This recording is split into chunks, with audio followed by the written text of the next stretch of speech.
What does it really take to help students succeed? What barriers keep them from graduating? And how are today's higher ed leaders rethinking the path forward? On the Outcomes podcast, listeners hear strategies behind enrollment, innovations driving student success, and lessons learned from campuses across the country. While the show celebrates the wins, it also explores what's next, shifting demographics, emerging technologies, and bold ideas reshaping education at scale. Hosted by James Dressing, the Outcomes podcast uncovers the future of student outcomes, one conversation at a time. Hello and welcome to today's episode of the Outcomes podcast. I'm joined today by Christina Taylor. Christina, welcome. Hi, James. Thanks so much for having me. Absolutely. Thanks for joining on. And remind us, what institution are you at? Yeah, so currently I am over at George Washington University, or GW for short. Wonderful. And I think before we dig into the conversation, it's important to note anything we talk through, these are your opinions. These are not the opinions of the university. And would love to understand kind of your take on a few different things in higher ed, if that sounds good. Yeah, absolutely. I'm excited for this conversation. Same here. So, I think one of the things that makes you unique in your background is that you actually have a background in EDU. Yeah. You were a GW student. You're also on the faculty side. Walk us through your choices to get into your position in higher ed. For sure. So my career trajectory has been quite interesting. I always joke that I didn't know I was going to fall into admissions, but I fell and it caught me. And so here we are. I started my career some years ago with a higher ed tech company in the area where I live. I'm in the DMV. And so started there, fell into enrollment management, had been having some conversations with folks that I knew who worked for this particular company, and they loved it. And so they spoke about how much fun they had at work. And I had never thought about fun and work in the same sentence. And so I was like, well, I want to work there too. What do you guys do? And so did some research, figured out how I could best fit and support the company and the team, applied, interviewed, and got the job. And enrollment management really kind of changed my whole idea around education, the benefits of education, what that can look like. I really kind of learned information about the process side of things, and it really just kind of changed my whole career trajectory. I was not necessarily planning to do this, but started, loved it, and then continued. And so after working for that company for a little under 5 years, I transitioned into project management because that was kind of where my career was taking me. I thought I was done with education. I thought that it had been fun, but it's not enough money for me. All kind of the typical things that everyone says about education. And so little did I know the joke would be on me. I found my way back. And so some years later, I realized that education really was my passion and that I really was passionate about creating educational opportunities for students. And so did some research around schools in the DMV area and some other places as well. And I found a program at GW. It was a dual degree program, higher education and business administration, where you could earn 2 master's degrees at the same time. And for me, that was really an eye-opening experience because oftentimes people don't think about education and business in the same conversation. But for me, I always thought, okay, if I can't do one thing, what else can I do? Little did I know that I would walk into these programs and really kind of understand and gain knowledge around the idea that higher education as an industry is a business. Our institutions have to run, and they run on money like any other business. And so being able to learn from both sides of the conversation, being able to speak to both sides of the conversation really kind of helped propel my career. And towards the end of my time as a master's student at GW, I applied for a role within one of the schools of the university and was offered a position. And so here we are. That's a great overview, and I completely agree. It doesn't matter what organization you're in. If there's a financial component to it, you have to operate it like a business, nonprofit. Exactly. EDU doesn't matter. Exactly. I think one of the things that you do have to deal with that is very different is just how complex funding can be. Yeah. And particularly with your role on the grad side, the student funding landscape is changing heavily. And in particular, grad plus loans. I'd love to get your take on what's happening in the space and what are you seeing on how students are shifting their funding sources. Yeah. I mean, for students who are currently in school right now, the conversation is insane, right? Because you have a lot of students who walked into the doors of our institutions thinking one thing, planning around a certain type of trajectory, and the rug is being pulled from under their feet in real time. And as staff at the university and at other staff people, members that I've talked to, we have limited information, and so it's kind of challenging for us to support our students because we also don't have answers. And so there's a lot of people in these conversations that are trying to help, trying to support, but we also don't necessarily know what's going to happen tomorrow, right? And so for those students, I have a lot of sympathy for them because, again, it's really above you. What we have shared with a lot of our students is opportunities for funding that are external to the typical kind of loan structure that has been offered before. Has that been helpful? To my knowledge, yes. I'm sure someone somewhere would say maybe not. And so I think it ultimately kind of boils down to how bad do you want it, and how do you feel this will benefit you? Will it benefit you? So that's kind of the part of the conversation for students who are currently in school. For students who are planning to go back to school, whether it's graduate school or undergraduate school, the conversations are shifting around, okay, what can I actually afford? We have had a lot of students who GW may have been their goal school, the school they really wanted to go to, but they might not be able to afford it in the same way without the ability to take out. Or what is happening is students are taking out private loans, and of course, those interest rates are way higher. And so a lot of it has just been conversation around planning and what does that look like. For many students, this is the worst case scenario. And so while years ago, worst case scenario might have been like a hypothetical in the dark situation, people are living it in real time right now. And so as staff, what we have tried to do and what we're trying to do every day is gather as much information as we can, disseminate it to all of our students, and then kind of walk them through what that looks like as best we can. I know one thing that we do specifically over at GW under the school where I work is we have a scholarship website for our students where we put together different resources and send it out. And we tell our students, check the website, apply for everything that you see, because you really just never know. And so we have been kind of gearing our students more so towards scholarships and finding other external funding that's not going to be impacted by the loans. And we have found that to be helpful so far. I think students would be surprised often how many different scholarships are available. I have a good friend who funded her MBA entirely from Yep. from a nonprofit funding source, and Yep. I agree with that and echo that completely. There's a lot more out there. It's a ton of work, but they can be really impactful. Um, Absolutely. I'm really curious as you think about how this is going to impact universities in general. So ignoring GW, everything that you're talking about internally, thinking about the higher ed institutions overall. I think one of the problems, particularly on the grad side of the last decade, is just how extremely expensive they've gotten. And I think a lot of the con to the Grad Plus loans were the ability to take a very, very large sum of money out and fund with that funding. And I'm curious your take. Do you think that it will lead to more affordable grad degrees, or how do you think that the industry is going to respond with a very major funding source changing? In a perfect world, yes. I would love to be able to sit here and say higher ed is going to respond with this miracle of sorts and reduce the cost.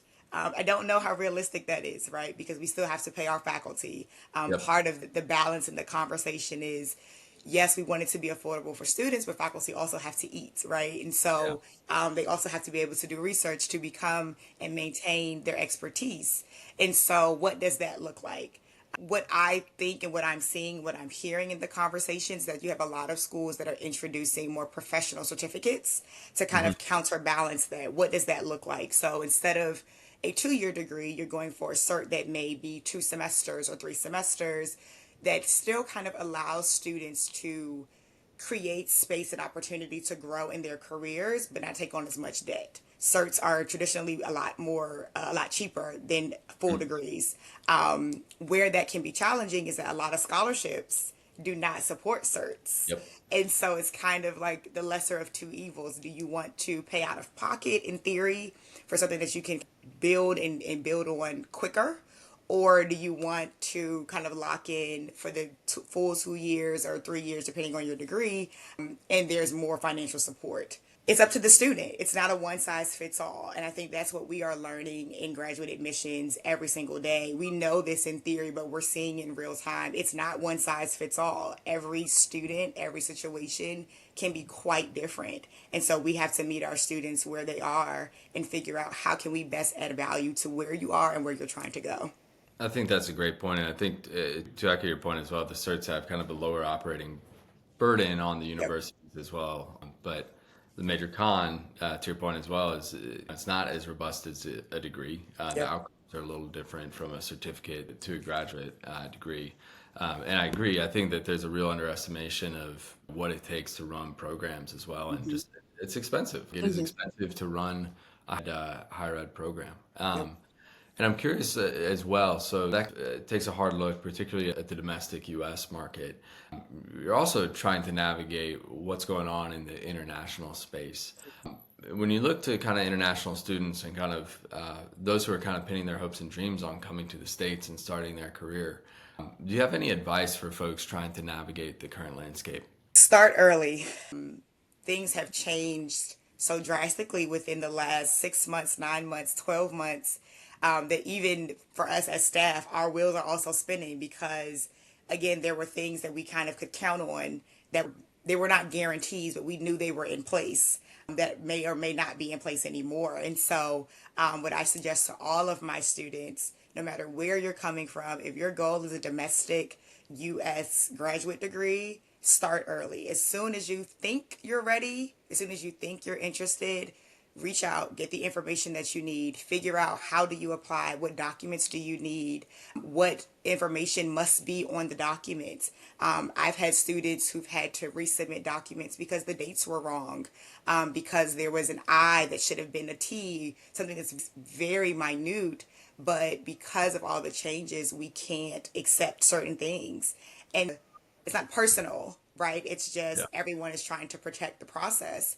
And so I share with all of my students who are coming from different countries across the globe, start as early as you can because the more time you have, the less stress you will feel as a student applying, but also the more opportunity there is for there to gather and garner support for you. I think that's great advice, and I think one of the questions that we've talked about previously as well is just taking a look at undergrad versus graduate admissions, and like set the international student population aside and just talk more generally. A huge difference in resourcing on campus for an undergrad programs versus graduate admissions. Can you walk us through the different parts of the org, how you think about the benefits to students across each of them? Undergraduate admissions at its core has way more resources than graduate admissions. That can be good or bad, right? Depending on the student, depending on the situation, depending on what you're trying to do. With more resources comes a lot more competition. And so it can look very different across universities and colleges. I know from my experience having worked in both undergraduate admissions and graduate admissions, one of the things that is really beneficial with undergraduate admissions is having all those resources, having a team of folks who you can kind of piggyback things off of.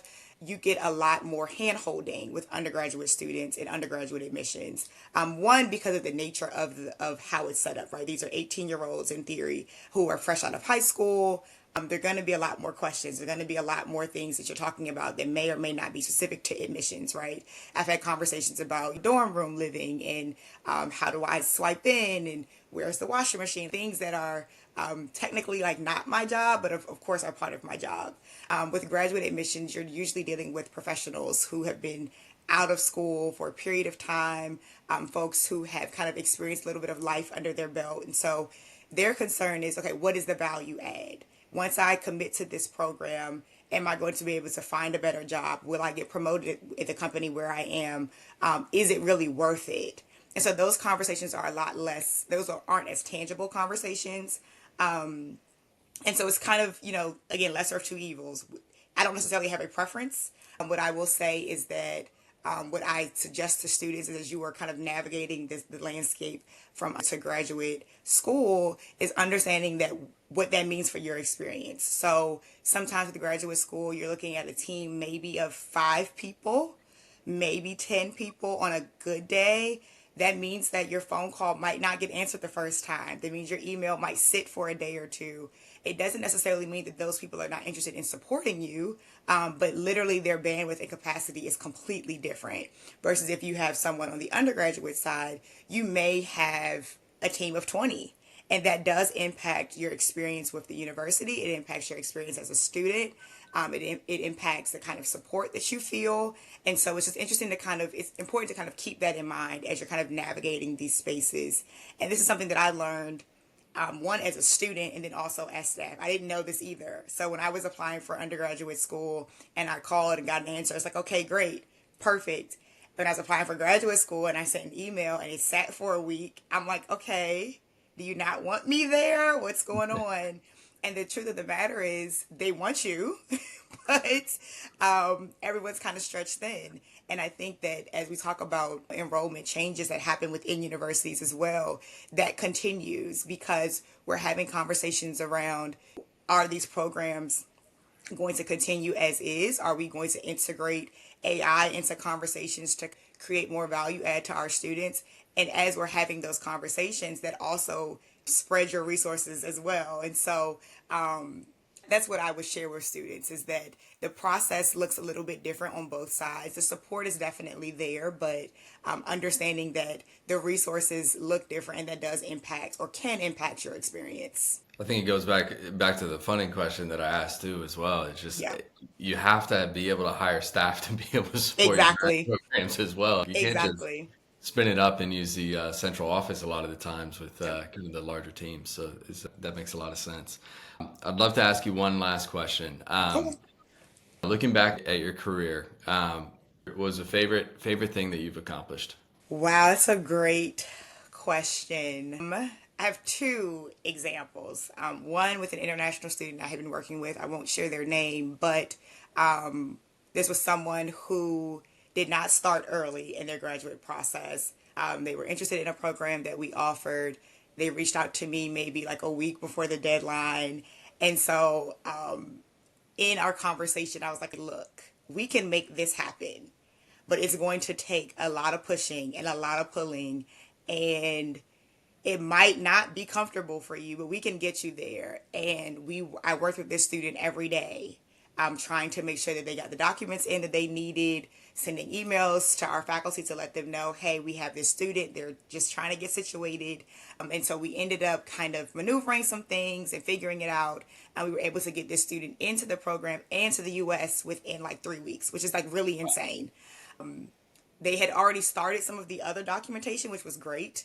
So I didn't have to pull as much as I thought I would have to initially, but it was really amazing to really see the process work in real time. And it was really eye-opening for me to just kind of have a better understanding of the challenges that international students do face trying to come to the US for programs. So that was one of the times where I was like, hey, this is great work.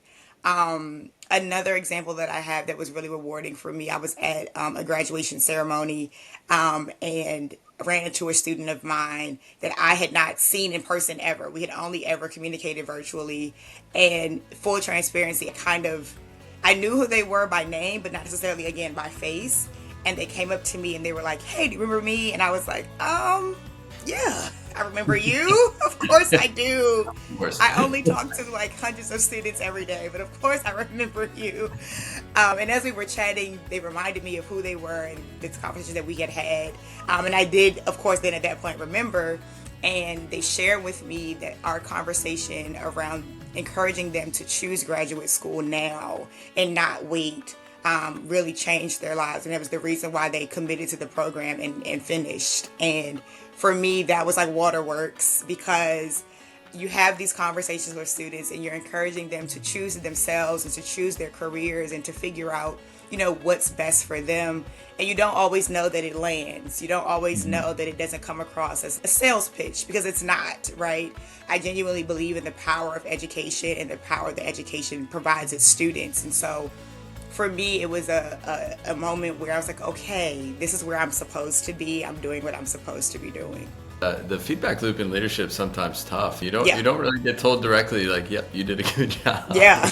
Yeah. Vice versa as well. No, those are two wonderful stories. I mean, thanks for sharing them. And Christina, thank you so much for joining on the podcast today. Really appreciate you coming on, and thanks for your time. Of course. Thanks so much, James. It's been great. Thank you.